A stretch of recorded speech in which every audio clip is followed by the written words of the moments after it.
The Sveriges Riksbank Prize in Economic Sciences in memory of Alfred Nobel, jointly to Paul R. Milgrom and Robert B. Wilson, for improvements to auction theory and invention of new auction formats. And you have the pictures of the laureates on the screen. Paul Milgrom was born in Detroit, Michigan in the United States. He received his PhD from Stanford University in California, and he remains at Stanford nowadays as Professor of Humanities and Sciences.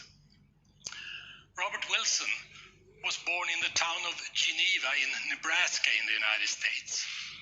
He got his PhD from Harvard University in Massachusetts, and he's currently Professor Emeritus of Management, also at Stanford University in California.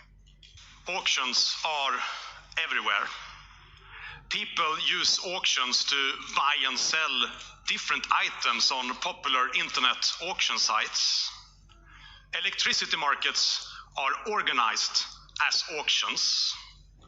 Financial assets, CO2 emission allowances, and radio spectrum are sold at auctions. But different auctions have different objectives. Some sellers may want to maximize revenue. Other sellers use auctions as a tool to achieve other objectives. For example, to increase bank liquidity, to reduce emission, or to maximize some kind of public value. The auction theory provided by Paul Milgrom and Robert Wilson is key for understanding how these objectives can be reached. In the 1960s, Robert Wilson started to investigate auctions with a common value. That is, a value which is unknown beforehand, but in the end is the same to all bidders. Consider an auction for fishing rights, where different bidders compete for fishing quotas. The value of the fishing quota is not only determined by the volume, but also by the price for fish. But this price is unknown at the time when the bidders place their bids. So they must estimate the common value of the auction. And the most optimistic bidder may therefore overestimate the value and overpay for the object.